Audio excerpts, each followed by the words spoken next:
Hi hello എല്ലാവർക്കും പുതിയൊരു വീഡിയോയിലേക്ക് സ്വാഗതം. ഇന്നൊരു സ്പെഷ്യൽ വീഡിയോ ആയിട്ടാണ് ഞാൻ വന്നിരിക്കുന്നത് കേട്ടാ. ഞങ്ങളുടെ അമ്മയുടെ പിറന്നാളിന്റെ അന്നത്തെ വീഡിയോ ആണ് കേട്ടാ. അപ്പൊ പിറന്നാൾ ആഘോഷിക്കാൻ വേണ്ടി സദ്യക്ക് ഞാൻ എന്തൊക്കെയാണ് ഒരുക്കിയതെന്ന് ആദ്യം കാണാം. ആദ്യം തന്നെ വിറകടുപ്പിൽ ഞാൻ ചോറ് വെക്കാൻ നോക്കി. പിന്നെ ഒരു കുക്കറിൽ സാമ്പാറിനുള്ള പരിപ്പും കഷ്ണങ്ങളും, മറ്റേ കുക്കറിൽ എൽശ്ശേരിക്കുള്ള പയറും അടുപ്പത്തിട്ടു. പിന്നെ എല്ലാ കറികൾക്കും വേണ്ട നാളികേരം ഒറ്റയടിക്ക് അങ്ങോട്ട് ചെരുകി വെച്ചു. പയർ വെന്ത് കഴിഞ്ഞപ്പോൾ അതിൽ മത്തങ്ങ കഷ്ണവും മുളക് പൊടിയും കൂടി ഇട്ട് വേവിച്ച് അതിലേക്ക് നാളികേരം അരച്ച് ഒഴിച്ചു. പിന്നെ അതിലേക്ക് നാളികേരം വറുത്ത് കടുകും മുളകും വേപ്പിലും കൂടി പൊട്ടിച്ചിട്ട് എലിശ്ശേരി അതിലേക്ക് അങ്ങോട്ട് കൊട്ടി എലിശ്ശേരിയുടെ പണി അവസാനിപ്പിച്ചു. തനിയെ എല്ലാം പണികൾ ചെയ്യേണ്ട കാരണം നേരത്തെ എണീറ്റു. നേരം വെളുത്തിട്ടില്ല കേട്ടാ. ഞാനിവിടെ നിന്ന് ഉണ്ടാക്കാൻ ഉദ്ദേശിച്ചിട്ടുള്ള കറികളെ സാമ്പാർ, അവിയൽ, എലിശ്ശേരി, പിന്നെ കാബേജ് തോരൻ, പിന്നെ ഇൻസ്റ്റന്റ് ആയിട്ടുള്ള ഒരു മാങ്ങ അച്ചാറും, പിന്നെ പായസവും പപ്പടും, ഇതൊക്കെ കൂടിയിട്ടുള്ള ഒരു ചെറിയൊരു സദ്യയിൽ ഒതുക്കാൻ കാരണം ഇവിടെ ആളുകൾ കുറവാണ്. ഇവിടെ ഇപ്പൊ മോളാണെങ്കിൽ നാട്ടിലില്ല, അനിയനും ഫാമിലിയും നാട്ടിലില്ല, പിന്നെ വർക്കിംഗ് ഡേ ആണ്. അതുകൊണ്ട് തന്നെ ഇവരൊക്കെ ജോലിക്ക് പോകുമ്പോഴേക്കും എല്ലാം റെഡിയാക്കും വേണം. അവിയലിനുള്ള കഷ്ണങ്ങൾ തലേദിവസം തന്നെ കട്ട് ചെയ്ത് വെച്ച കാരണം അവിയലിന്റെ പണി പെട്ടെന്ന് തീർക്കാൻ പറ്റി. ഇനി അടുത്തത് പരിപ്പ് പായസത്തിനുള്ള പരിപ്പ് വറുക്കാണ്. പരിപ്പ് പായസം ഉണ്ടാക്കണതിൽ ഒരു സസ്പെൻസ് ഉണ്ട്, അത് ഞാൻ ഉണ്ടാക്കുമ്പോൾ പറഞ്ഞുതരാട്ടാ. വൈകിട്ട് ഇവര് ജോലി കഴിഞ്ഞ് പല സമയത്തായിട്ടാണ് എത്തുക. അതുകൊണ്ട് തന്നെ ഇവർ രാവിലെ ജോലിക്ക് പോകുമ്പോഴേക്കും പിറന്നാളൂട്ടലും കേക്ക് മുറിക്കലും ചെയ്യാന്നാണ് വിചാരിച്ചിരിക്കുന്നത്. നേരത്തെ സാമ്പാറിലേക്കുള്ള പരിപ്പും അതിന്റെ കൂടെ ഇടാവുന്ന കഷ്ണങ്ങളും കൂടെ വേവിച്ച് വെച്ചിട്ടുണ്ടായിരുന്നു. അപ്പൊ ഇനി അതിലേക്ക് മത്തങ്ങ കഷ്ണങ്ങളും വെണ്ടക്കായ കഷ്ണവും പിന്നെ കുറച്ച് മുളക് പൊടിയും പുളിയും കൂടി ഒഴിച്ച് വേവിക്കാൻ വെച്ചു. പിന്നെ സാമ്പാറിലേക്ക് ഞാൻ നാളികേരം വറുത്തരയ്ക്കാണ് ചെയ്യുന്നത്.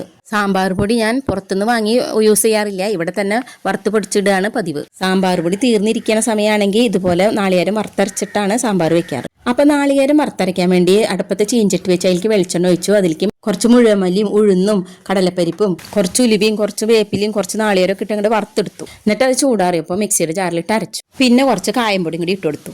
മറ്റേ അടുപ്പത്ത് പായസത്തിനുള്ള പാലും വെച്ചിട്ടുണ്ട്, അത് ഇടയ്ക്കിടയ്ക്ക് ഇളക്കി കൊടുക്കാൻ വേണേ.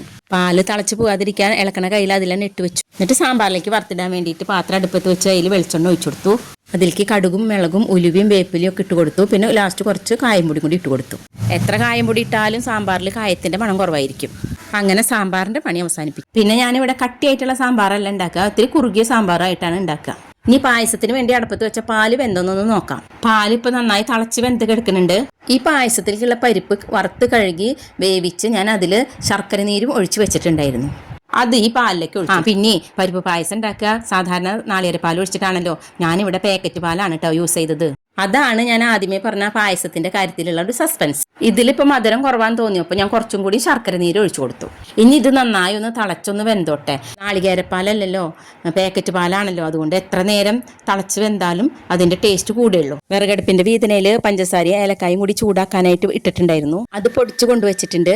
പായസം ഒന്ന് തിളച്ച് കുറുതാവുമ്പോൾ ആ ഏലക്കായപ്പൊടി ഇതിലിട്ട് കൊടുക്കാം. ഇനി അടുപ്പത്ത് ഒരു പാത്രം വെച്ച് അതിൽ കുറച്ച് നെയ്യ് ഒഴിച്ച് അണ്ടിപ്പരിപ്പ് മുന്തിരിയും കൂടി ഇതിലിട്ട് ഒന്ന് വറുത്ത് ആ പായസത്തിലേക്ക് ഒന്ന് ഒഴിച്ചു കൊടുക്കാം.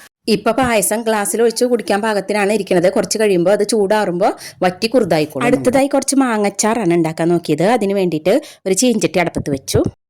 അതിലേക്ക് കുറച്ച് വെളിച്ചെണ്ണ ഒഴിച്ച് ഉലുവയും കടുകും മുളകും പിന്നെ വേപ്പിലയും പിന്നെ കുറച്ച് മുളക് പൊടിയും കൂടി ഇട്ട് അങ്ങനെ ചൂടാക്കിയിട്ട് ഈ മാങ്ങ അതിലേക്ക് കൊട്ടി കുറച്ച് കായം പൊടി ഇട്ടു. പിന്നെ കുറച്ച് ഉലുവ പൊടിച്ചതും കുറച്ച് ഉപ്പും കൂടി ഇട്ട് കൊടുത്തു. ഇനി അടുത്തത് കാബേജ് തോരനാണ് ഉണ്ടാക്കാനുള്ളത്. അതിന് വേണ്ടി ചീഞ്ചട്ടി അടുപ്പത്ത് വെച്ചു. അതിലേക്ക് കുറച്ച് വെളിച്ചെണ്ണ ഒഴിച്ചു. കുറച്ച് ഉഴുന്നും പരിപ്പ് ഇട്ട് കൊടുത്തു. പിന്നെ കടുക് ഇട്ട് കൊടുത്തു. കുറച്ച് മുളക് ഇട്ട് കൊടുത്തു. പിന്നെ ഒരു കുഞ്ഞി സബോള അരിഞ്ഞതും കുറച്ച് പച്ചമുളക് അരിഞ്ഞതും കുറച്ച് വേപ്പിലും കൂടി ഇട്ടിട്ട് വഴറ്റി. ഇത് മൂത്ത് വന്നപ്പോൾ കാബേജ് അരിഞ്ഞും മഞ്ഞപ്പൊടി ഉപ്പിട്ട് വേവിച്ച് വെച്ചിട്ടുണ്ടായിരുന്നു, അത് അതിലേക്ക് കൊട്ടി കൊടുത്തു. എല്ലാം കൂടി ഒന്ന് കൂട്ടി യോജിപ്പിച്ച് വഴറ്റിയതിന് ശേഷം അതിലേക്ക് കുറച്ച് നാളികേരം കൂടി ഇട്ട് കൊടുത്തു. ഒന്നും കൂടിയും അത് ചൂടാക്കി. അങ്ങനെ കാബേജിന്റെ പണിയും അവസാനിപ്പിച്ചു. ബെഡ് കോഫി വേണ്ടവർക്ക് ബെഡ് കോഫിയും ആ സമയത്ത് തന്നെ ഉണ്ടാക്കി കൊടുത്തു. ഇനി എന്താ അടുത്തത്? പപ്പടം കാച്ചൽ. അത് കഴിഞ്ഞാൽ സദ്യ ഒരുക്കം കഴിഞ്ഞു. ഞാൻ പപ്പടം കാച്ചിക്കൊണ്ടിരിക്കെ തന്നെ അവരെല്ലാം കുളി കഴിഞ്ഞ് റെഡിയായി വന്നു. എന്നിട്ട് എന്നെ വിളിച്ചു തുടങ്ങി. ഒരുക്കങ്ങൾ കഴിഞ്ഞില്ലേന്ന് ചോദിച്ചിട്ട് ധൃതി പിടിച്ചു തുടങ്ങി. അപ്പോഴേക്കും സദ്യ വിളമ്പാനുള്ള ഇലയൊക്കെ മുറിച്ച് റെഡിയാക്കി വെച്ചിട്ടുണ്ടായിരുന്നു. പിന്നെ ഒരു കാര്യം പറയാൻ വിട്ടുപോയി. ഒരു 3 വർഷം മുമ്പ് അമ്മയുടെ 75ാം പിറന്നാള് സ്വന്തക്കാരും ബന്ധുക്കളെയും ഒക്കെ വിളിച്ച് ഗംഭീരാക്കി ആഘോഷിച്ചിട്ടുണ്ടായിരുന്നു. സാധാരണ എല്ലാ വർഷങ്ങളിലും എല്ലാവരുടെ പിറന്നാളും ഇതുപോലെ തന്നെയാണ് ആഘോഷിക്കാറുള്ളത്. അപ്പോൾ സദ്യവട്ടങ്ങളെല്ലാം റെഡിയായി.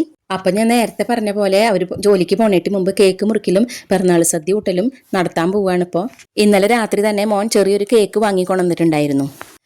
പിന്നെ ഇതുപോലെയുള്ള പിറന്നാളുകൾ, ഓണം, വിഷു അതിനൊക്കെ നമ്മൾ സ്പെഷ്യലായിട്ട് സദ്യ ഉണ്ടാക്കുമ്പോൾ ആദ്യം തന്നെ ഗണപതിക്ക് വിളമ്പുക എന്നുള്ളൊരു പതിവും കൂടെ ഇവിടെ ഉണ്ട്. അങ്ങനെ വിളക്കും നിറയും വെച്ച് ഭഗവാന് സദ്യ വിളമ്പിയതിന് ശേഷമാണ് നമ്മൾ കഴിക്കാറുള്ളൂ. അങ്ങനെ അമ്മയ്ക്ക് എല്ലാവിധ ആയുരാരോഗ്യ സൗഭാഗ്യങ്ങളും നേർന്നുകൊണ്ട് കേക്ക് കട്ടിങ് നടത്തി.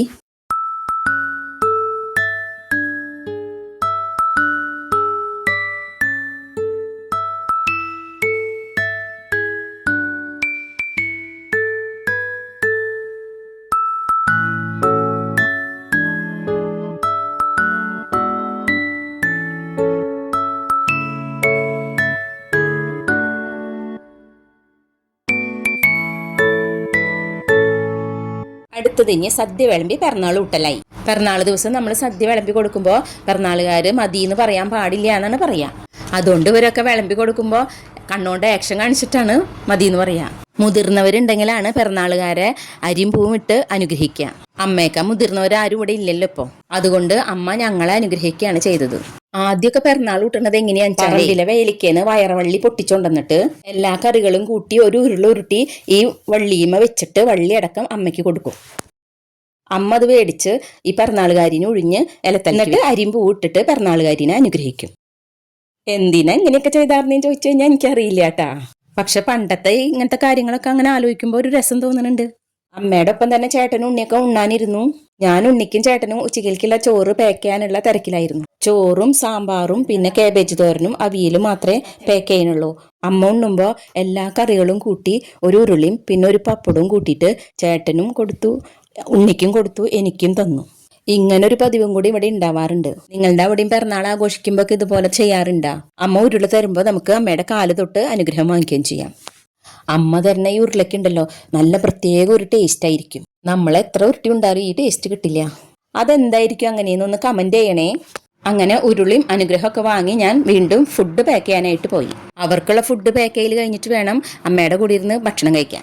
അങ്ങനെ ചെറിയ രീതിയിലാണെങ്കിലും ഈ വർഷത്തെ പിറന്നാൾ അടിപൊളിയായിട്ട് സന്തോഷമായിട്ട് ആഘോഷിച്ചു. അമ്മയ്ക്ക് ഒന്നും കൂടി ഹാപ്പി ബർത്ത്ഡേ പറഞ്ഞിട്ട് നിർത്തുന്നു. Tata, bye bye, see U.